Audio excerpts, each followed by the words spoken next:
Üstü дахма жагы, анан асты. Тажиктер болгондо. Жергиликтүү тургундар тажиктерчи. Кыргыздар үйлөрүн сатып кеткен? Жок. Саткан дагы эмеспи? Жок, тажиктин өзүнүн эле жери. Спокон Беков. Бирок ал жерде үй болгон эмес.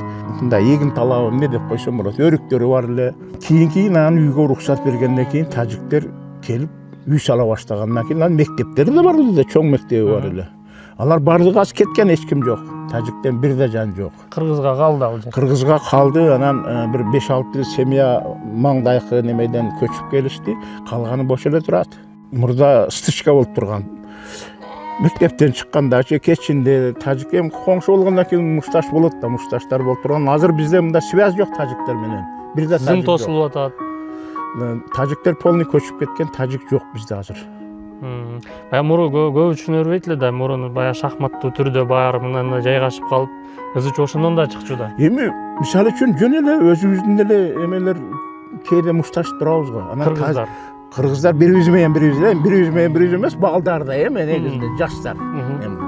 Карлар мушташпайт го. Тажиктер менен мушташканда сразу бая кандай башкача болуп кетет экен да. Сразу национальный почва деле көтөрүлүп. Анан эми алар жок бизде, эми ошону Көкташ үчүн ошол жакшы болду да. Тажиктер менен аралашпайбыз такыр. Алар полный көчүп кеткен, үйлөрүн таштап.